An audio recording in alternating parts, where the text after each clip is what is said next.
Jadi hari ini Pak yang ditunggu Bapak nih, makanya nggak pulang-pulang. Biasanya udah sepi nih Pak. Baik, dari Pak Purbaya tadi itu kita sudah mengundang pagi 4 kementerian, yang barusan 2 kementerian. Semuanya ujung-ujungnya APBN semua Pak. Ujung-ujungnya tuh kebutuhan APBN-nya banyak sekali. Saya sampai nggak ngebayangin kalau jadi bendahara negara atau jadi Menteri Keuangan tuh nggak mudah. Karena semua program kampung nelayan butuh uang tadi Pak. Kemudian kesehatan tadi juga butuh uang gitu. Tapi kalau kita melihat tentu saja PR-nya banyak ya Pak. Tapi saya lihat terakhir-terakhir ini ada beberapa isu yang mungkin nanti perlu Bapak sampaikan. Satu adalah orang melihat Pak Purbaya ini sosok yang membuat orang ini nggak merasa dikejar-kejar pajak. Itu jadi penting. Nah, artinya apa? Tetap peningkatan tax ratio dengan pajak, tapi tetap memberikan insentif dari sisi dunia usaha. Kemudian kepada masyarakat juga kalau kita lihat ada beberapa sektor yang PTKP-nya dinaikkan sehingga orang merasa tenang mendapat konsumsi yang lebih tinggi, Pak. Jadi itu juga ada kesenangan dari masyarakat gitu ya. Nah, mungkin Sejak kapan Bu Afilani panggil saya Pak Purbaya? Loh, ini sekarang udah namanya Mas Yudi dia. oh, enakan Mas aja ya, kayak lebih muda loh. Oke, Mas Purbaya. Biasanya saya panggilnya Mas Yudi, sekarang Mas Purbaya deh. Ya, Mas Purbaya. Jadi kalau melihat dari ini, ya pemerintahan nama saya ganti-ganti terus. Dulu Yudi, sekarang jadi Purbaya. Nanti kenal lagi Yudi lagi. Yudi lagi. Panggilnya Yudi. Jadi memang saya dulu di Komite Ekonomi itu memang Mas Yudi ya. Mas Yudi ini memang suatu orang yang memang punya sosok yang sebenarnya sama dengan sekarang. Orangnya nggak berubah secara personal, saya kenal gitu ya. Jadi ceplas-ceplos. Sekarang ada julukan baru cowboy ya, benar nggak? Julukan cowboy. Tapi saya melihatnya adalah sesuatu yang disampaikan itu adalah yang memang kita tahu itu yang harus dilakukan gitu. Jadi saya termasuk orang yang saya bilang ini harus dilakukan supaya orang meniru gitu ya. Tapi saya bukan karena ada Mas Yudi ya. Oke, silakan Mas Yudi. Jadi kita pengen dengar satu adalah bagaimana sih sebenarnya melihat sekarang ini gebrakan-gebrakan yang dilakukan itu kan tujuannya adalah setuju banget gitu. Gimana mengalihkan anggaran kalau nggak dipakai ya. Kemudian memang sesuatu yang dibutuhkan itu yang harus didahulukan sehingga pertumbuhan. Orang tuh kadang-kadang nggak percaya dengan pertumbuhan. Karena seingat saya Sarasehan yang ada Pak Prabowo waktu itu, orang yang optimis pada saat itu cuman Mas Yudi. Orang lain tuh pesimis semua. Langsung Pak Prabowo tuh begini-begini. Jadi mungkin gara-gara itu Mas Purbaya bisa jadi menteri. Silakan. Pertanyaannya apa? Ya pertanyaannya tadi, nggak didengar ya pertanyaannya. Saya perhatikan dari pertanyaannya satu. Ini asik presentasi saya. Masih ingat yang dikian. Jadi satu adalah tax ratio ini kan tentu saja tetap harus diperbaiki dong gitu. Nah, tapi orang tuh merasa nyaman walaupun tax ratio tetap akan diperbaiki atau ditingkatkan ya. Yang kedua, orang juga seneng nih, Cortex kemarin masalah-masalah sekarang akan diperbaiki. Jadi orang tuh masih merasa ada jangka waktu orang tuh mau perbaiki dengan Cortex yang ada. Dua itu dulu deh, Mas dijawab. Ya, nanti baru yang lain. Lanjut presentasinya Bu. Apa? Jadi begini, waktu saya diperintah dikasih tugas menjadi Menteri Keuangan, ekonomi kita sedang melambat cukup signifikan. Tanpa orang sadari sepertinya sejak setahun terakhir bahkan setahun setengah terakhir ya. Ekonomi diperlambat dengan kebijakan fiskal dan moneter yang tidak terlalu akurat. Saya suka kritik itu, kata orang nggak boleh kritik, tapi biar aja. Kalau saya nggak tunjukin kesalahannya, saya nggak bisa betulin. Dari bulan sampai April tahun ini sebenarnya bagus, sudah ada recovery, perbaikan kebijakan. Tapi Mei, Juni, Juli, Agustus ekonomi dicekik lagi dengan seperti menghilangnya uang dari sistem perekonomian. Jadi ekonomi kalau kita siklus bisnis naik turun kan gitu. Kalau lagi naik kebijakannya apa? Kita kan selalu counter cycle kan, diperlambat sedikit boleh. Tapi kalau lagi turun kita dorong ekonominya itu yang disebut counter cyclical measure, kebijakan untuk melawan siklus bisnis sehingga kalau naik nggak kencengan, nggak kepanasan, kalau turun nggak terlalu dalam. Jadi ketika ekonomi jatuh seperti itu, kalau kita kenain pajak di mana-mana, semuanya kenain pajak, kawinan juga katanya mau dikenain pajak kan ya? Betul. Semuanya pokoknya, ya bukan counter cyclical, itu pro cyclical, lagi jatuh akan semakin jatuh lagi. Ya, setuju. Saya bisa kenakan pajak seperti itu, tapi nggak ada gunanya. Makin jatuh ekonominya, pendapat pajak juga makin kecil kan. Saya naikin lagi pajak, makin turun lagi ke bawah. Akibatnya ya ekonomi akan terus turun ke bawah, mungkin ke resesi yang mungkin parah. Untungnya saya ekonomi betulan, Bu. Saya nggak sebodoh itu kelihatannya. Agak pintar dikit lah. Jadi kita balik dengan kebijakan yang pro-cyclical tanpa mengeluarkan uang terlalu banyak. Artinya saya belum sampai ke titik untuk ekspansi fiskal. Ya, ya. Yang saya kerjakan adalah mengoptimalkan semua uang yang ada di tangan saya semua. Saya lihat kan pemerintah punya uang banyak di bank sentral. Setiap tahun tuh banyak tuh, Februari tuh kerjanya nggak betul, Feb. Udah Setiap tahun tuh 400 sampai 500 triliun Yeah. sisanya. Saya pikir kita belanjakan itu cepat. Saya balikin 200 triliun ke sistem perekonomian kan. Orang bilang, itu langkah yang luar biasa. Padahal itu langkah yang paling gampang, nggak mikir. Cuman saya pindahin uang saya dari BI ke ke perbankan, udah. Sebetulnya untuk bank juga nggak ada syarat macam-macam. Pokoknya lu belanjain aja. Ya. Tapi kalau kata Febri mesti ada syaratnya. Saya syarat lah biar kelihatan saya pejabat. Kasih ini. Padahal itu nggak ada syarat. Ya. Mereka bisa belanjakan suka-suka mereka sebetulnya. Ya, ya. Ada yang conditionality itu saya taruh karena memang prosedur seperti itu kan. Ya nggak apa-apa selama masih bisa jalan semuanya. Ya. Tapi bunga turun kok Pak, pada senang bunga turun. Ya itu kan orang tadinya nggak percaya. Kalau dipindahin ke sistem gimana? Pasti bunga turun karena ada oversupply atau tambahan uang di perekonomian. Orang nanya lagi, itu canggih banget cara berpikirnya. Enggak juga, itu hukum ekonomi yang paling sederhana, supply demand. Ya. Saya tambah supply-nya, harganya turun. Harga uang adalah bunga, jadi bunga turun. Kalau bunga turun, semuanya biasanya bergerak ya. Kredit. Tadi sederhana, semuanya biasanya gerak ya. Ya. Jadi itu yang saya kerjakan. Dia tanpa macam-macam, saya lakukan kebijakan kontrasiklikal, mendorong ekonomi. Dan sekarang lumayan bagus katanya. Iya. Kalau saya lihat bunga turun dan optimisme masyarakat udah balik, gerakan ekonomi mulai tumbuh, kredit mulai tumbuh sedikit-sedikit. Iya. Belum secepat yang saya harapkan, tapi udah jelas pembalikan arah ekonomi sudah terlihat. Sudah kelihatan. Dan kalau saya lihat yang paling penting untuk saya sebagai pemerintah adalah bagaimana penilaian masyarakat ke pemerintah. Membaik apa enggak. Saya punya indeks dulu di Ganareksa, sekarang masih di LPS. Nanti kalau itu saya pindahin ke keuangan kali. Pokoknya supaya ikut saya. Itu namanya indeks kepercayaan masyarakat pemerintah. Ya. Pada waktu bulan Juli, Agustus, September turun ke level yang rendah sekali, Iya. ke level yang membahayakan. Jadi demo-demo itu menandakan bahwa masyarakat nggak puas ke pemerintah karena ekonominya memburuk. Iya. Ada kekhawatiran mereka belanja ya kalau lihat dari LPS datanya. Bukan khawatir, memang susah hidupnya. Jadi itu yang real, kesulitan ekonomi yang real. Ya. Karena memang ekonomi direm. Laju pertumbuhan uang itu ketika itu 0%. Oh, ada. Coba taruh sini gambarnya. Sebelah sini. Mana? Datanya? Nah, boleh juga saya betahnya dikit deh. Nah, itu yang kanan tuh. Nah, itu. Itu yang oranye sebelah kanan tuh indeks kepercayaan Ya. konsumen terhadap pemerintah. 100. Itu kan itu dari bulan Juli, Agustus, September, sampai September turun dari 117 ke 101. Satu-satu. Bahaya itu. Kalau nggak kita balik itu turun. Kalau Anda balik dibandingkan level-level sebelumnya, tahun-tahun sebelumnya, itu udah hanya sedikit lebih tinggi dibanding level pada waktu COVID. Padahal kita nggak ada bencana. Jadi emang masyarakat susah, dan kalau nggak kita balik, saya yakin di bulan-bulan berikutnya demo akan makin luas sampai kita tidak bisa mengendalikan keadaan. Jadi kita balik dengan counter-cyclical 130. policy yang irit. Jadi saya belum ekspansi betul-betulan. Saya cuma perbaiki manajemen keuangan saya perbaiki, manajemen cash flow saya perbaiki. Kepercayaan. Pemerintah yang bagian pemerintah yang belanjanya masih lambat, saya himbau lah, bukan saya cawe-cawe ya.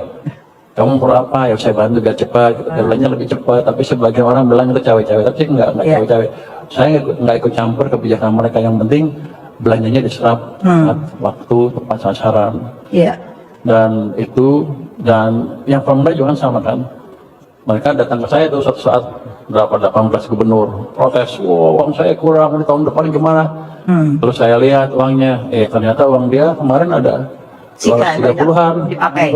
nganggur. Kenapa itu nggak dipakai dulu biar ekonominya muter? Jadi tujuannya supaya ekonomi triwulan keempat ini Bergerak. tumbuh di atas 5,5%. Iya, waktu itu kan waktu terjadi efisiensi memang kalau kita lihat pertumbuhan terganggu kan. Kita lihat waktu itu di bawah 5 ya, sebelum sebelum Mas Yudi masuk gitu. Tapi kemudian banyak insentif yang kepada masyarakat terkait dengan pajak yang dikurangi, yang 10 juta itu naikkan. Nah itu kan implementasinya belum terjadi kan. Nanti pada Maret biasanya pajaknya baru kelihatan gitu. Nah ini seperti apa implementasi dari sektor wisata yang dikurangi dari 5 PTKP-nya dari 5 juta jadi 10 juta itu kan ada beberapa itu seperti apa itu polisinya itu? Ya dengan announcement efek aja mereka udah seneng kalau udah di announce kan itu kan mereka akan merasa lebih kaya kan biasanya begitu kan. Betul. Dia akan lebih berani belanja lagi. Tapi bukan itu aja. Ketika ekonomi dorong lebih cepat dengan polisi yang saya sebutkan tadi antara lain ya sektor wisata bukan akan juga akan tumbuh lebih cepat lagi kan. Karena orang banyak duit, oke, kita belanja. Orang yang tadinya duitnya pas-pasan, berani juga jalan-jalan, kenapa? Nanti kan ke depan gampang cari duit lagi, kira-kira gitu. Jadi ini kan mendorong semuanya. Jadi kebijakan mempercepat pertumbuhan ekonomi adalah membuat semuanya orang senang, sekaligus menaikkan pendapatan pajak saya, memperbaiki juga tax ratio saya. Karena selain government sector juga, saya pastikan private sector juga berjalan. Nah itu penting. Jadi monetary policy ketika saya fiskal kenapa ngomong moneter ya? Boleh Pak Fabrio? izin Pak, izin. Boleh dong. Sedikit. Ketika kebijakan fiskal berdampak ke moneter, bertambahnya uang di sistem, yang paling bergerak duluan adalah sektor real, swasta, bukan pemerintah. Jadi itu akan menggerakkan sektor real dengan lebih cepat lagi. Kalau kita bandingkan, Anda pasti nanya tax ratio gimana? Pada waktu zamannya Pak SBY, tax ratio itu sekitar 11. Betul. 11%. Zaman Jokowi turun 10,5, antara 10 sampai 10,5. Itu sekitar 0,5 sampai 1%. Kenapa? Yang zamannya Pak SBY itu private sector yang jalan. Zamannya Pak Jokowi BUMN dan government sector lah kira-kira. Kalau sekarang saya hidupkan lagi private sector, kan kira-kira tax ratio akan naik 0,5 sampai 1%. Dari sekarang 10 ya? Sekarang masih 10 kan? 10 sampai 11 sudah hampir di tangan. Itu income tambahan saya itu 120 sampai 240 triliun tanpa ngapa-ngapain. Jadi saya aktifkan sana untuk menaikkan pendapatan pajak saya. Oke, nah kalau tadi melihat private sector kan akan menjadi satu hal yang diharapkan kan. Tapi kalau melihat dari kondisi saat ini gitu, apa masih yakin dengan private sector nih? Karena private sector nih sama-sama menunggu nih. Gimana cara memberikan keyakinan private sector ini bisa melonjak? Gimana? Kebijakan fiskal dan moneter sedikit. Boleh lah itu. Ada delaynya di perekonomian tuh, nggak langsung hidup. Biasanya kalau di Amerika kalaunya 14 bulan. Kalau di sini tuh 4 bulan udah kelihatan tuh, buat moneter bergerak 4 bulan nanti private sektornya udah mulai tumbuh lebih cepat. Kreditnya mungkin sebulan 2 bulan udah tumbuh lebih cepat juga. Jadi ada delay dari kebijakan yang saya lakukan. Tapi saya yakin itu pasti akan terjadi karena stimulusnya tidak saya hilangkan di bulan-bulan ke depan. Bahkan kalau yang boros tadi kurang, saya akan tambah lagi. Saya orang kaya, Bu. Serius banget, Bu. Serius tuh, dengerin Menteri Keuangan ngomong. Oke. Nah, ada satu hal lagi yang kemarin juga lagi rame kan, para gubernur datang nih ya terkait dengan transfer ke daerah kan. Nah, jadi memang banyak, bukan komplain sih, diskusi lah di sana sini. Ini orang otonomi daerah tapi transfer ke daerah kenapa dikurangi? Padahal pada saat itu kan efisiensi kan ya. Tapi kalau kemarin statement dari Menteri Keuangan adalah bisa belanja nggak? Kalau nggak bisa belanja baru saya kalau bisa belanja baru saya tambahin gitu. Tapi sebenarnya di era otonomi ini kan transfer ke daerah itu sebenarnya seperti apa sih lebih gambarannya gitu ke depan? Jadi waktu saya jadi Menteri Keuangan kan bulan September ya, September tanggal 8 kan. Itu hampir setengah diketok ya, sama saudara. Jadi bukan saya yang motong transfer ke daerah. Betul, hampir 400. Tapi setelah itu ribut kan, setelah tanggal 9, Menteri Dalam Negeri mengajukan revisi terhadap anggaran APBN 2026. Di situ ada kenaikan transfer ke daerah 43 triliun. Saya nggak kurangin sepeser pun. Saya cuma nanya, udah cukup Pak? Cukup. Ya udah, go ahead. Oke. Tahunya masih dipotong banyak, nggak cukup. Cuman begini, saya bilang ke daerah, mereka datang ke saya kan, kalau sekarang saya naikin transfer ke daerah, nggak mungkin, Iya. karena pandangan dari pimpinan di atas nggak seperti itu. Dia pengen lihat perbaikan dari cara daerah membelanjakan uangnya dalam hal mendorong pertumbuhan ekonomi dan lain-lain. Jadi saya bilang ke mereka, coba tunjukkan 2 triliun ini, triliun sekarang sama triliun 1 tahun depan, bahwa Anda sudah lebih pandai mengelola keuangan daerahnya, nggak ada bocor dan lain-lain, belanja tepat waktu. Nanti kalau kita jangan fiskal dan moneter sedikit, Boleh lah itu. ada delaynya di perekonomian tuh, nggak langsung hidup. Biasanya kalau di Amerika kerja 14 bulan. Kalau di sini tuh 4 bulan udah kelihatan tuh, begitu moneter bergerak, 4 bulan nanti private sektornya udah Mulai tumbuh. lebih cepat. Kreditnya mungkin sebulan 2 bulan udah tumbuh lebih cepat juga. Jadi ada delay dari kebijakan yang saya lakukan. Tapi saya yakin itu pasti akan terjadi karena stimulusnya tidak saya hilangkan di bulan-bulan ke depan. Bahkan kalau yang 200 tadi kurang, saya akan tambah lagi. Saya orang kaya, Bu. Serius banget Bu. Serius loh dengerin Menteri Keuangan ngomong. Oke. Nah, ada satu hal lagi yang kemarin juga lagi rame kan, para gubernur datang nih ya terkait dengan transfer ke daerah kan. Nah, jadi memang banyak, bukan komplain sih, diskusi lah di sana sini. Ini orang otonomi daerah tapi transfer ke daerah kenapa dikurangi? Padahal pada saat itu kan efisiensi kan ya. Tapi kalau kemarin statement dari Menteri Keuangan adalah bisa belanja nggak? Kalau nggak bisa belanja baru saya kalau bisa belanja baru saya tambahin gitu. Tapi sebenarnya di era otonomi ini kan transfer ke daerah itu sebenarnya seperti apa sih, lebih gambarannya gitu ke depan? Jadi waktu saya jadi Menteri Keuangan kan bulan September ya, September tanggal 8 Iya. kan. Itu hampir setengah diketok ya, sama saudara. Jadi bukan saya yang motong transfer ke Iya daerah. betul, hampir 400. Tapi setelah itu ribut kan, setelah tanggal 9, Menteri Dalam Negeri mengajukan revisi terhadap anggaran APBN 2026. Ya. Di situ ada kenaikan transfer ke daerah 43 triliun. Saya nggak kurangin sepeser pun. Saya cuma nanya, udah cukup Pak? Cukup. Ya udah, go ahead. Oke. Tahunya masih dipotong banyak, nggak cukup. Jangan begini. Saya bilang ke daerah, mereka datang ke saya kan, kalau sekarang saya naikin transfer ke daerah, nggak mungkin, Iya. karena pandangan dari pimpinan di atas nggak seperti itu. Dia pengen lihat perbaikan dari cara daerah membelanjakan uangnya dalam hal mendorong pertumbuhan ekonomi dan lain-lain. Jadi saya bilang ke mereka, coba tunjukkan 2 triliun ini, triliun sekarang sama triliun 1 tahun depan, bahwa Anda sudah lebih pandai mengelola keuangan daerahnya, nggak ada bocor dan lain-lain, belanja tepat waktu. Nanti kalau kita berhasil, saya hitungkan ekonomi kita udah lebih bagus kan, income saya juga lebih bagus kan harusnya. Saya akan pertimbangkan tambah transfer ke daerahnya. Tambahan ya. Tambahan. Tapi kalau Anda nggak perbaikin, saya nggak bisa propose itu ke atas. Nanti saya yang diketok, kira-kira begitulah.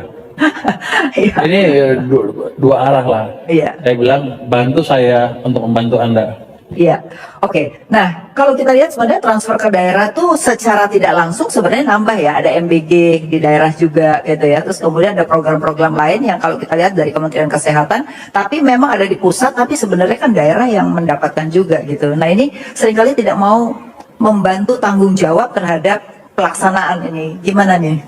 Tahun depan tuh naiknya sama dengan lebih dari 2 kali berkurangnya transfer ke daerah untuk dana seperti itu. Jadi dana pemerintah pusat yang dibelanjakan ke daerah untuk itu naik dari 900 ke 1.300 triliun, kan naik 200. Kalau transfer daerahnya turun 200 kira-kira ya. Sebenarnya banyak uang di daerah, banyak. Cuman kan begini, pemimpin daerah kan ingin juga memberi peran yang lebih signifikan ke pembangunan daerah yang mungkin mereka punya rencana sendiri yang nggak terlalu cocok dengan rencana pemerintah pusat. Tapi ini kan proses pembelajaran dari otonomi daerah. Otonomi daerah kan didesain untuk memaksimalkan uang di daerah, karena mereka dianggap lebih tahu apa kebutuhan daerahnya. Kebutuhan daerah ya. Tapi ketika banyak yang macet, banyak yang dibelanjakan, Timbullah pertanyaan, apa benar mereka tahu? Iya. Maka saya bilang, belanja lebih bagus 2 triwulan ke depan, nanti kita bisa propose ke atas untuk menambah uang ke daerah. Kalau mereka mau. Nggak mau, oke. Oke, satu lagi yang juga menarik adalah mengenai hutang nih ya. Hutang kita itu kan makin tinggi ya. Tapi kalau kita lihat pembangunan makin banyak, tapi banyak pembangunan yang tidak bermultiplier efek terhadap ekonomi. Jadi pembangunan infrastruktur besar-besaran, bahkan ada daerah yang mau mengembalikan infrastrukturnya ke pusat gara-gara setelah dia dapat dari pemerintah pusat dibangun infrastruktur, dia nggak bisa kuat, nggak bisa bayar maintenance-nya gitu. Nah ini kan terjadi di hampir banyak daerah gitu. Misalnya pelabuhan di mana-mana tapi nggak ada kapalnya gitu. Nah ini kan buang-buang udah utangnya banyak, nggak ada multiplier. Ini ke depan punya pandangan nggak? Karena ini menurut saya beban makin banyak tapi efeknya nggak ada. Anda bercerita zaman sekarang apa zamannya presiden sebelumnya? Ya kan, bukan zaman sebelumnya, tapi kan supaya jangan kejadian ke depan, ya kan? Gimana caranya tuh? Karena beban utang kan tahun ini dan tahun lalu kan cukup besar untuk dibayar ya. Nah itu seperti apa juga sekalian? Waktu zaman sebelumnya kan pembangunan kan bukan di daerah loh, banyak dipusatkan oleh PU sebagai mesin pertumbuhan untuk infrastruktur kan utamanya itu. Mungkin itu yang terjadi, ada sebagian yang nggak pas. Kalau daerah yang membuat, selama dikontrol dengan baik, harusnya nggak apa-apa. Betul. Jadi yang penting adalah nanti mereka buat apa, kita kontrol dari pusat seperti apa. Gitu. Seperti kemarin ada pemerintah Kaltara bilang kami nggak punya jembatan, sehingga banyak penduduknya ke Malaysia dibanding ke Kalimantan Indonesia-nya. Ya. Udah kita bangun jembatan 150 triliun ya 150 triliun, tapi yang bangun pusat. Ya. Jadi dia nggak ada beban tambahan di sana. Tapi nanti ke depan kan kayak tadi dia ngusulin kita bangun, dia ngusulin. Tapi pelan-pelan kan harusnya daerah membangun ekspertis sendiri dalam hal itu. Iya, iya. Tapi saya pikir sih kita nggak perlu balik ke sentralisasi lagi. Setuju. Tapi perbaiki jalannya, desentralisasi yang ada. Untuk itu daerah harus lebih cerdas lagi membelanjakan uang anggarannya. Ya, oke. Nah, soal utang gimana nih? Kalau kita lihat utang 2 tahun ini cukup besar, apakah memang kita mau restru atau kita apa yang akan kita lakukan untuk bayar utang? Nah, ini kan tiba-tiba jadi menteri langsung bayar utangnya gede banget gitu. Gimana? Kenapa Anda khawatir tentang utang? Ya, maksudnya bayar utang kan uangnya nggak cukup. Kata siapa? Kalau Anda belajar fiskal kan tahu rasio ukuran satu negara bisa bayar utang seperti apa? Siapa? Bayar mau atau mampu. Jadi rating agency melihat kita dua, itu sebetulnya mau atau mampu. Dia akan memakai berbagai macam indikator macam-macam, tapi sebenarnya hanya dua itu. Satu apa? Defisit to GDP ratio ya untuk tahunannya, sama debt to GDP ratio. Ya, masih aman itu. Kita lihat yang paling strict katanya di mana? Maastricht Treaty kan. Berapa defisit GDP-nya? 3%. Debt to GDP ratio-nya yang dianggap aman 60%. Ya. Kita berapa? Defisitnya di bawah 3%. Ya. Tax ratio-nya di bawah 40%. Ya. Jadi dengan standar internasional yang paling ketat pun kita masih prudent. Lihat negara-negara Eropa, semua mendekati 100% sekarang. Amerika adalah 100% debt to GDP ratio-nya. Jepang 275%. Singapura ya 100% ya, hampir gede banget. Besar. Betul. Jadi dari ukuran itu harusnya saya aman. Jadi ibu nggak usah terlalu panik. Saya nggak panik, cuman kan ini mewakili masyarakat yang kepanikan gitu. Udah kita ajarin masyarakat bahwa kita aman dan saya nggak akan tembus 3% deficit to GDP ratio anytime soon. Nggak akan rubah, saya rubah itu. Itu saya akan jaga terus tahun ini, tahun depan. Ya. Nanti kalau tumbuh kita udah 7%, misalnya 7%, kita pertimbangkan perlu nggak kita kurangin pajak atau perlu nggak kita kurangin debt-nya atau perlu nggak kita tambahin debt-nya untuk nembus 8%. Ya. Tapi kan hitungannya clear di atas kertas. Yes. Kalau saya sudah 7%, saya naikin sedikit, orang juga happy. Tapi kelihatannya pertumbuhan bakal tinggi sih. Kenapa? Gara-gara mau dipotong anggaran, semua belanja nih lagi rame sekarang. Kalau dilihat, semua kementerian langsung belanja. Belanjalah sebanyak-banyaknya, tapi ingat kantong sendiri, jangan ngutang.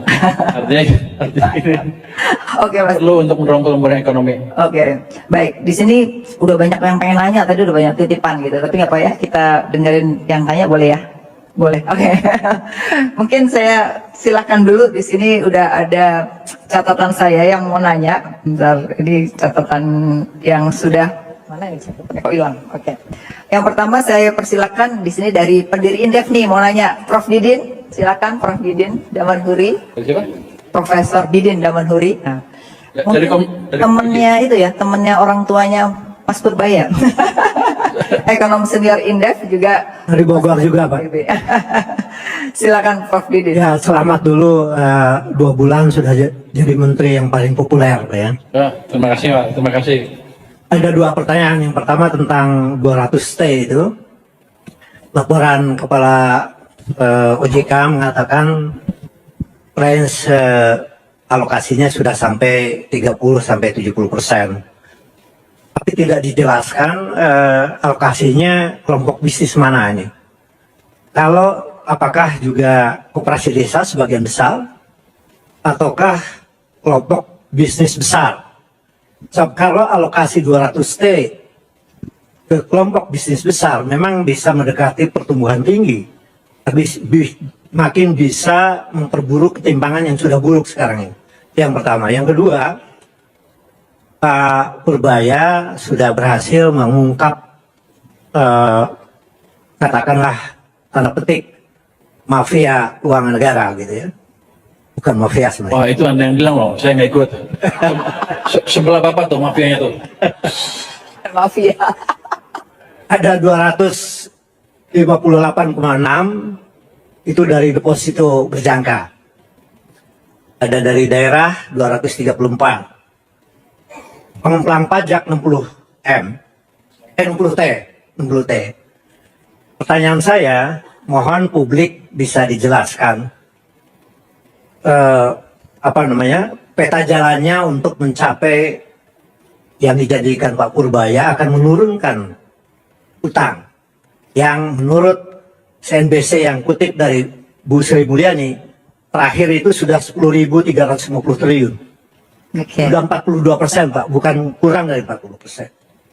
Yang kedua adalah skenario mencapai 6% pada tahun 2006, 2007 7%, 2009 8%. 8%. Skenario-nya kayak apa gitu? Iya. Terima kasih Pak. Terima kasih. Ya, terima kasih Pak Didin. Kita dengar ada 3 dulu ya, nanti baru. Oh, 8% pakai doa.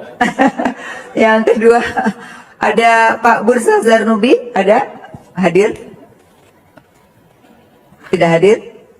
Ah, baik, kalau tidak ada Rangga Cipta, Chief Ekonomis dari Mandiri Sekuritas.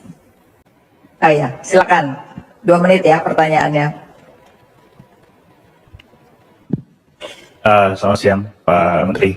Ada satu pertanyaan Pak dari saya Pak. Tadi kan disebutkan memang salah satu usaha dari Kementerian Keuangan selain memberikan counter cyclical policy juga tax reform Pak ya. Dari Cortex dan di media kita tahu juga Kementerian Keuangan rajin untuk membersihkan misalkan rokok ilegal, lalu juga masalah di bea cukai dan tadi ya masalah pengemplang pajak. Tapi salah satu concern Pak ya adalah bahwa terlepas itu ilegal atau tidak gitu ya, secara teori yang namanya penyerapan pajak ini ada risiko mengurangi disposable income dari masyarakat Pak, yang mana tadi kan agak berlawanan dengan semangat counter cyclical policy ya. Jadi pertanyaan saya, apakah ada kebijakan tambahan misalkan relaksasi dari tingkat pajak ataupun misalkan relaksasi PTKP untuk bisa mengoffset tadi kenaikan istilahnya effective rate dari tax reform yang dilakukan oleh Kementerian Keuangan. Ya, terima kasih. Silakan dijawab dulu, nanti ada 2 lagi. Saya nggak dengar pertanyaannya, saya coba jawab deh. Jadi apa yang pertama tadi? Pak Didin. Alokasi kelompok alokasi yang harus seperti apa? Sebetulnya kita minta ke perbankan yang terima dana itu, jangan Anda kasih ke konglomerat itu, dan nggak boleh beli dolar, karena kalau nggak rupiahnya akan diperlemah gitu ya. Tapi yang lain bebas sebetulnya. Jadi sebetulnya yang saya jalankan adalah memindahkan uang ke sana, harusnya saya nggak perlu apa-apa. Saya memakai ekspertis dari sistem perbankan untuk menyalurkan dana itu ke perekonomian tanpa intervensi saya, sebetulnya maunya begitu. Walaupun ada ngomong sedikit, tapi sebetulnya itu yang saya pakai. Ini harusnya kalau seperti itu, kalau normal sistem perbankannya bagus, dia akan nyebar ke sistem perbankan pertama, kemudian ke kredit dan lain-lain, itu akan menggerakkan perekonomian. Jadi teori yang saya pakai itu, sebenarnya saya nggak intervensi terlalu besar terhadap penggunaan dana itu. Seperti ada dana segar ke perbankan, jeder, dia nggak bisa naruh di bank sentral lagi, saya pesan ke bank sentral jangan diserap ya dana itu. Jadi uangnya kan sekarang di brankas mereka banyak. Kalau mereka taruh di brankas terus rugi. Dia bayar sama saya hampir 4%. Dia terpaksa menyalurkan uang itu mungkin pertama di interbank, di tempat lain, di kredit, akhirnya pasti kredit. Kredit pasti cari yang bagus-bagus.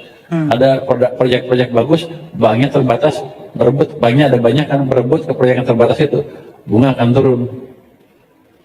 Jadi saya ciptakan mereka suruh mereka untuk berkompetisi di perekonomian supaya bunga pinjaman turun, dan sekarang udah turun cukup dah. Bunga deposit juga turun sehingga orang yang punya uang banyak kayak Mbak Afi nih nggak sayang lagi naruh uangnya di bank, gua belanjanya sekarang, atau bunganya lebih kecil. Nah, itu salah satu impact dari turunnya opportunity cost of money. Dan kita lihat tadi Bu Afi dulu suka belanja lagi, apa yang baru sepatunya baru kali sekarang, baru beli kemarin, karena sekarang bunganya lebih sedikit kalau di bank sentral.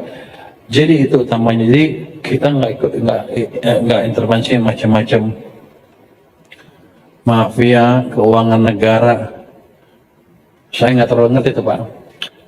Yang penting untuk saya adalah sekarang kalau Pemda, pemerintah pusat, kementerian punya anggaran, belanjakan sesuai dengan anggarannya. Nanti kalau penyelewengan biar aja BPK yang memeriksa, itu kan bukan tugas saya.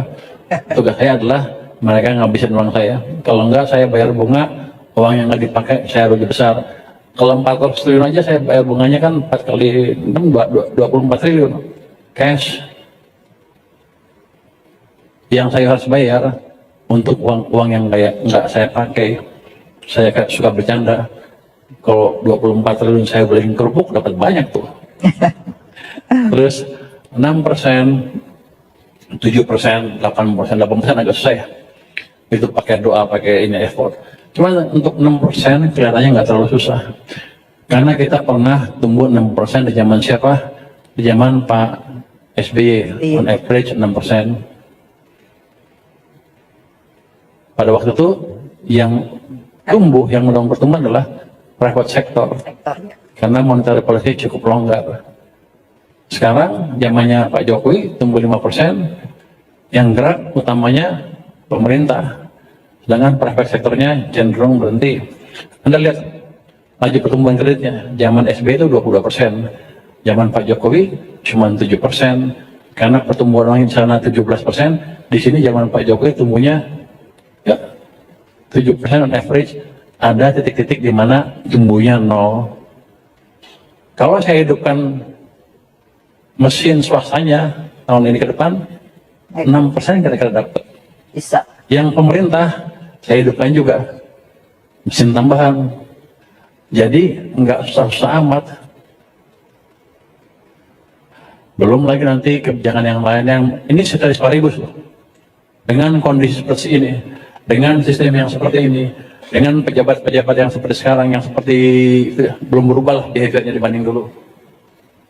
Kalau saya perbaiki iklim investasi gimana? Akan lebih cepat lagi.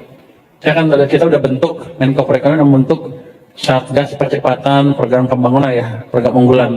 Di situ ada Satgas di Pokja ya, Pokja di bottlenecking, Pokja 2 ya itu namanya. Nanti itu akan menerima pengaduan dari seluruh pelaku bisnis Indonesia yang punya masalah, dan kita akan gelar perkara setiap minggu. Kita pecahkan masalah di situ. Jadi saya harapkan nanti iklim investasi akan membaik dengan langsung memperbaiki kendala-kendala di bisnis yang real. Kalau Anda lihat di kertas kan semua udah bagus. Anda tanya Februari gitu, wah kita udah bagus, problemnya udah ada, udah lancar lah pokoknya di atas kertas. One window one stop policy, apalagi semuanya gitu. Pokoknya bagus lah. Tapi kan di lapangannya nggak begitu. Jadi saya tarik dari lapangan ke tempat saya beresin. Nanti kalau ada pertanyaan mengganggu kita rubah. Itu akan bisa terjadi. Kenapa? Karena semua kementerian terlibat di sana. Dan lebih penting lagi, saya kan Menteri Keuangan. Kalau ada peraturan yang dirubah, menterinya nggak apa? Bukan menteri yang nurut. Ada pejabat di kementerian itu yang mengganggu, ya saya potong anggarannya. Pasti jalan. Jadi ini bukan untuk saya atau bukan untuk yang lain, ini untuk ekonomi Indonesia. Saya udah bilang ke Pak Presiden waktu itu, Pak, boleh nggak saya bikin tim di bottlenecking? Apa kerjanya? Begini Pak, gini yang saya ceritakan tadi. Ya udah jalankan katanya. Sampai sekarang disetujui, jadi sebelum nggak disetujui saya jalankan terus aja. Tapi bukan saya, itu dengan menteri-menteri Menko Perekonomian dan menteri-menteri yang lain. Jadi saya nggak jalan sendiri, takut juga dimarahin orang. Kira-kira gitu. Tahun depan 2027 dengan perbaikan, ya saya dorong sedikit, saya bisa mengundang investor kan. 7% udah agak kelihatan. Kalau itu membaik, tahun depannya lagi kayaknya udah kekeker lah, 8% lah, bisa lah. Tapi tentunya semua mesin ekonomi mesti bergerak. Moneter, fiskal, private sector, investasi domestik dan foreign. Itu yang membuat nanti kita akan tumbuh lebih cepat lagi. Masih banyak jurus yang lain, ini baru sedikit aja.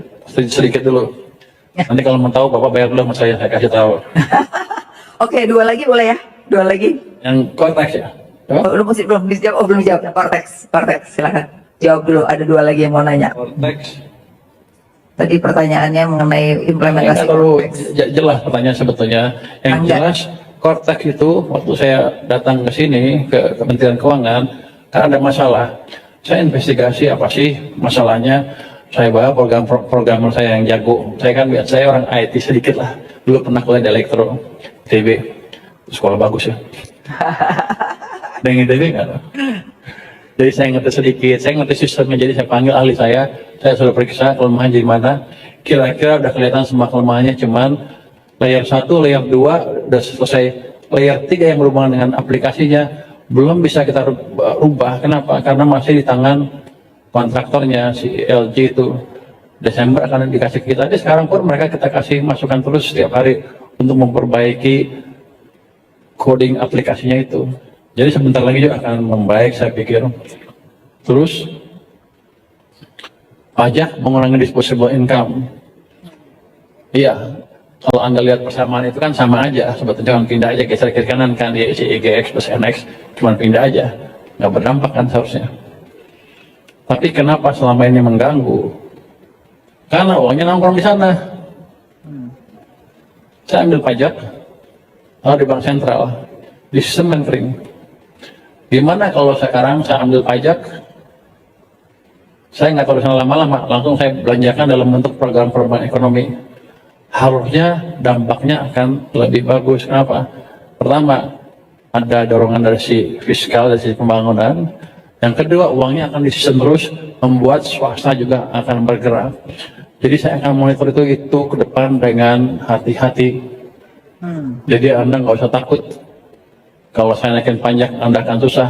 Saya akan naikin pajak pada waktu tumbuhnya di atas 6%. Anda akan happy juga bayar pajaknya. Kira-kira begitu. Oke, ada 2 lagi. Mungkin singkat ya. Saya kasih kesempatan ada 2 lagi, tapi mohon agak singkat. Yang pertama, Awalil Rizky, Ekonom Brex Institute, dan juga Ciplis Gemaporia, akademisi dari Universitas Jember. Mohon singkat. Terima kasih Mbak Api, Pak Menteri. Mudah-mudahan saya bisa menangkap dari uraian Pak Menteri itu adalah salah satu upaya untuk membangun trust, sentimen, kepercayaan, baik itu terutama konsumen dan kemudian dunia usaha, karena tadi Pak Menteri mengatakan itulah yang harusnya menjadi motor. Saya kira ini logis semua Pak. Tapi persoalannya jika kemudian setelah 1-2 bulan itu tidak deliver yang dikesankan, itu akan terjadi putar balik kan.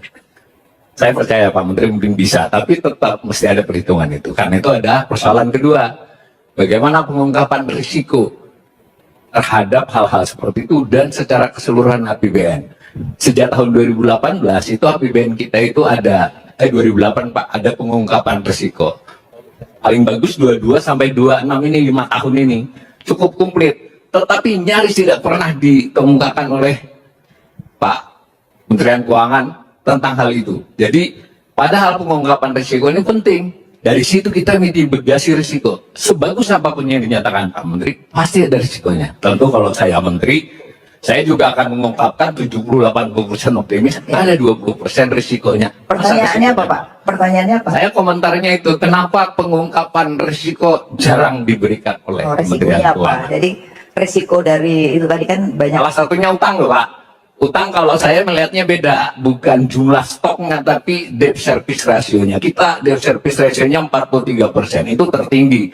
Interest payment kita 19,5%, itu di atas best practices internasional. Oke. Itu contoh aja, bukan berarti benar atau salah. Oke, jadi sering diungkap hanya yang bagusnya, tapi resiko apa yang paling buruk bisa terjadi gitu. Silakan. Satu lagi, tadi Komaria silakan.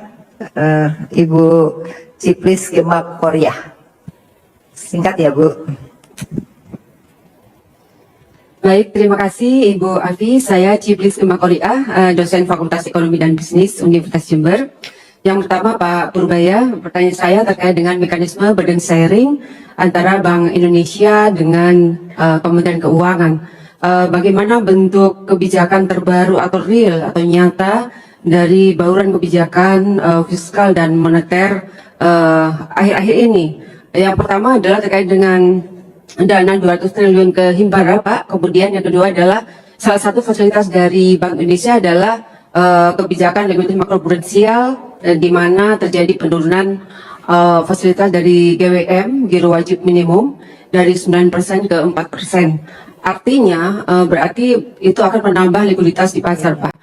Sehingga bagaimana Bapak mengkomunikasikan kebijakan ini supaya pertumbuhan ekonomi terus tumbuh, kemudian inflasi dijaga, dan sedangkan exchange rate atau nilai tukar kita tetap dijaga Pak. Itu yang pertama. Kemudian yang kedua adalah bagaimana pemerintahan saat ini yang Bapak pimpin itu dapat sebisanya mengintegrasikan prinsip ESG Pak, Environment, Social, dan Government. Baik dari sisi perencanaan, pengawasan, dan pelaksanaan. Terima kasih Bu Afi. Terima kasih Bu. Silakan Pak. Jadi mengungkap resikonya karena orang tuh selalu khawatir dengan hutang walaupun rasio-rasionya masih kita aman. Gimana Mas Purbaya? Wah, terus terang saya agak bingung karena pertanyaannya nggak kedengeran. Suaranya pelan. Saya coba tebak-tebak sedikit. Jadi membangun trust ya itu penting. Kalau Anda pernah baca buku Macroeconomic of Self-Fulfilling Prophecy, memang ada seperti itu. Ketika orang menganggap atau berharap memprediksi ekonominya bagus, bisnis akan ekspansi, konsumen juga akan belanja itu. Jadi saya umumkan waktu itu bukan mau gaya-gayaan. Saya taruh 200 triliun sebetulnya untuk membangun ekspektasi yang positif tadi. Tapi itu nggak ada gunanya kalau saya nggak langsung implementasikan. Makanya begitu ngomong dalam 2 hari uang masuk ke sistem. Ini masih ekspektasi. Tapi ketika moneter sudah bergerak, impact-nya mulai kelihatan ke sistem, itu real impact yang bisa menimbulkan optimism, sentimen positif di masyarakat dan di perekonomian. Dan ini sudah terjadi. Kalau enggak tadi yang kurva tadi nggak akan naik ke atas. Itu kira-kira. Jadi menciptakan optimisme kalau ngomong doang juga nggak ada gunanya. Sebentar ada runtuh. Kalau saya kan nggak ngomong, ada langkah lanjutan nanti yang sebagian belum dibuka. Kecuali Anda bayar sama saya. Coba Anda lihat IHSG, kan waktu itu dibilang akan hancur. Orang pasar tuh pintar-pintar. Mereka akan menganalisa perkataan saya seperti apa, kebijakan saya seperti apa. Mereka akan implement dalam bentuk posisinya di portofolio. Memang di sini ada saham gorengan ada kan, Gorengan banyak. tapi yang fundamental kan banyak yang besar-besar. Makanya indeks bisa naik ke atas. So, kalau ditanya gimana indeks to the moon, saya bilang. Itu menciptakan optimisme juga. Akhir tahun ini berapa? 9.000. 10 tahun lagi ke depan berapa? 32.000. Orang bilang saya bohong ngomong sembarangan. Tapi itu berdasarkan dari pengalaman 30 tahun, 20 tahun terakhir lah, 25 tahun terakhir. Dimulai awal siklus bisnis sampai di belakang, di akhir siklus bisnis, tumbuhnya itu sekitar 4-5 kali. Terjadi seperti itu terus. Jadi saya pikir behavior system nggak berubah, kira-kira segitulah. Jadi saya tebak-tebak manggis, bukan bertapa, bukan.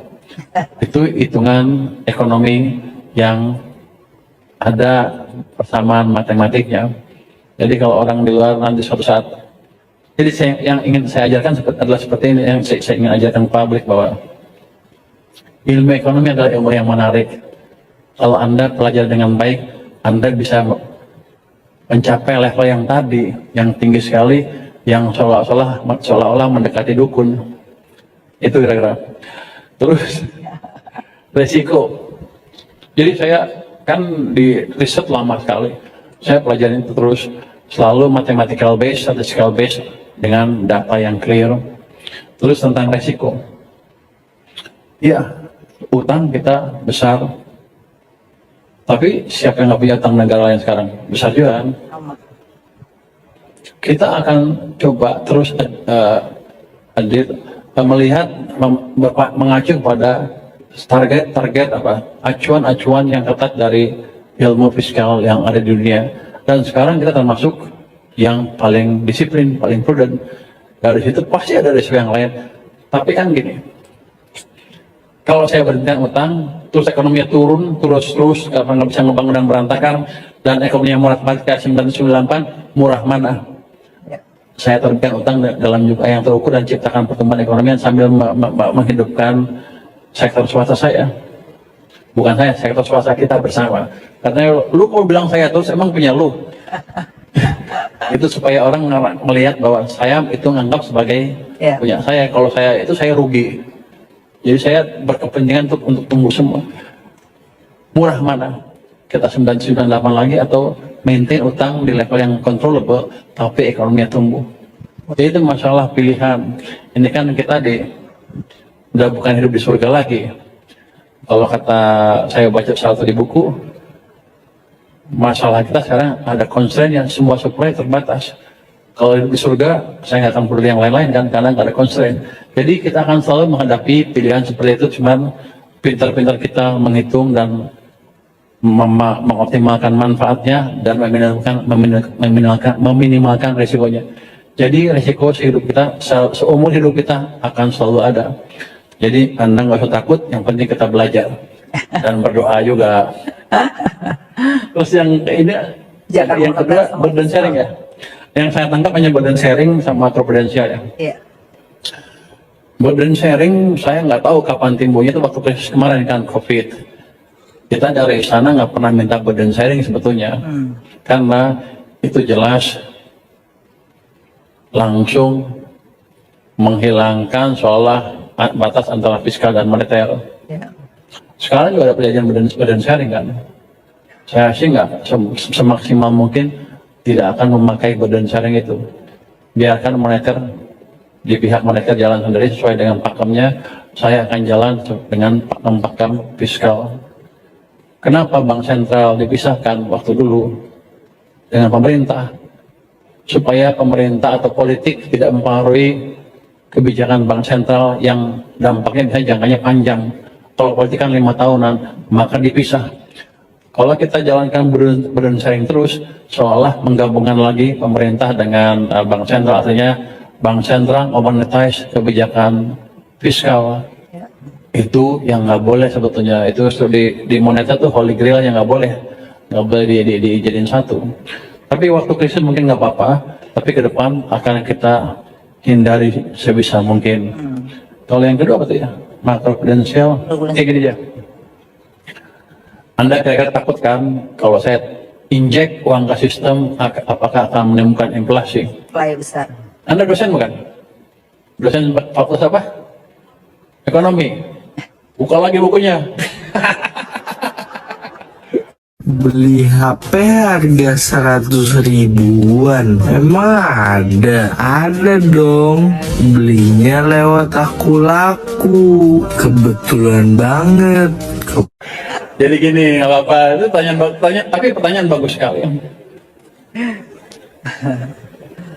Orang emang itu perdebatan di ilmu perekonomian. Nyetak uang atau menciptakan pertumbuhan ekonomi yang cepat, menimbulkan inflasi apa enggak? Itu debatnya namanya neutrality of money. Apakah uang netral apa tidak? Ada yang bilang udah pakai rumus-rumus, ya netral. Artinya kalau Anda cetak uang, maka Anda akan mendorong inflasi, gitu kan. Tapi nggak selalu seperti itu. Karena kalau seperti itu maka Bank Sentral Dunia nggak ada gunanya. Yang mereka kendalikan adalah uang. Kadang-kadang dicetak, kadang-kadang dikurangin untuk menciptakan pertumbuhan. Ada teori yang lebih advance untuk menjelaskan apa yang terjadi di perekonomian. Mereka bilang gini, kira-kira demand full inflation tidak akan terjadi ketika laju pertumbuhan ekonomi Anda berada di bawah laju pertumbuhan ekonomi potensialnya. Indonesia berapa? Kalau kata orang-orang 5, kalau kata saya nggak cukup. Kalau 5 itu tidak cukup untuk menyerap usia tenaga kerja yang masuk usia kerja setiap tahun. Sekarang 5, kenapa penganggurannya turun? Karena kerjanya informal kan. Di sana ekonomi nggak seperti itu. Kita nggak mau warga negara kita kerjanya di informal. Kalau bisa semuanya kaya di sektor formal. Jadi kita harus ciptakan pertumbuhan yang lebih cepat. Hitung-hitungannya berapa? Jadi potensial growth-nya untuk sekarang mungkin 6,7%. Jadi kita harus tumbuh di situ. Apa tuh? Nilainya 10. Nilainya 10 katanya. Harus tumbuh di sekitar 6,7 minimal untuk menyerap tenaga kerja yang memasuki usia kerja di sektor formal. Jadi saya bukan bicara tenaga kerja yang kurang terjamin masa depannya. Kita ngomong yang sektor formal yang terjamin masa depannya. Kayak gitu. Nanti kalau pertumbuhan ekonomi di atas sana dalam beberapa tahun baru timbul apa yang disebut demand pull inflation. Kalau sekarang terlalu dini, karena selalu setelah krisis kita nggak pernah tumbuh 6,5%. Jadi banyak tenaga kerja kita yang masih nganggur atau kerja pun di sektor informal, bahkan sarjana loh, banyak yang seperti itu. Jadi Anda nggak usah takut kita tumbuh terlalu cepat sekarang. Justru kita harus tumbuh lebih cepat supaya kita semua bisa kaya bersama. Iya, terima kasih. Pertanyaan terakhir tapi jawabnya singkat aja. Jadi nggak kita PPN jadi 8%? PPN jadi 8%. PPN. Kan ini udah banyak kajian. Katanya bakal turun nih. Ibu Menteri Keuangan ya? Bantuin Menteri Keuangan. Jadi gini, kan kemarin diusulkan naik 12%, akhirnya cuma naiknya ke 11%. Orang usulin lagi, jangan ke 11 lah, coba turunin ke 9 atau 8%. Waktu di luar juga saya naiknya ngomong ke turunin aja ke 8%. Tapi begitu jadi Menteri Keuangan, setiap 1% turun, saya kehilangan pendapatan 70 triliun. 70 triliun. Wah, rugi juga nih. Jadi kita pikir-pikir gini, saya hitung dulu, sebetulnya kondisi kemampuan kita mengumpulkan teks sama cukai seperti apa sih kalau sistemnya diperbaiki. Saya akan perbaiki sekarang sampai 2 triwulan ke depan ya. Mungkin akhir triwulan pertama tahun depan saya sudah lihat. Dari situ saya bisa ukur sebetulnya potensi saya berapa sih yang real. Nanti kalau saya turunkan kurangnya berapa, dampak pertumbuhan ekonominya berapa. Tapi itu sudah di atas rencana, di atas kertas. Sudah rencanakan, tapi harus hati-hati karena saya belum tahu. Saya kan baru 2 bulan ya, 2 bulan juga belum. Sampai akhir tahun berapa sih kemampuan tax collection kita yang betul dengan perbaikan sistem. Nanti saya hitung semuanya. Jadi walaupun saya sembarangan kayak koboi, enggak, saya pelit dan hati-hati. Kalau jeblok nanti di atas 3% defisit saya. Nanti ibu ledekin saya lagi. Tadi yang itu juga tadi Mas itu ledekin saya juga. tidak hati-hati resikonya, gini-gini. Padahal udah kita hitung mah. Jadi walaupun saya kelihatannya konyol, nggak konyol-konyol amat Pak. Oke, mudah-mudahan kita bisa turun ya. Kita bantu untuk meningkatkan pajak supaya PPN kita jadi turun. Terima kasih Pak Purbaya, banyak hal Mas Purbaya, banyak hal yang sudah kita bisa diskusikan pada hari ini. Dan terima kasih atas kehadirannya yang tadinya nggak jadi datang, sekarang jadi datang. Suatu kehormatan. Terima kasih banyak. Assalamualaikum warahmatullahi wabarakatuh. Kita berikan tepuk tangan sekali lagi untuk Bapak Purbaya Yudhistira Dewa, Menteri Keuangan Republik Indonesia. Pak Purbaya untuk tetap berada di atas panggung karena kami akan berikan momennya terlebih dahulu bersama dengan Ibu Afiliani. Terima kasih sekali lagi Menteri Keuangan Republik Indonesia Bapak Purbaya Yudhistira Dewa. Jempolnya itu yang legendaris dari Pak Purbaya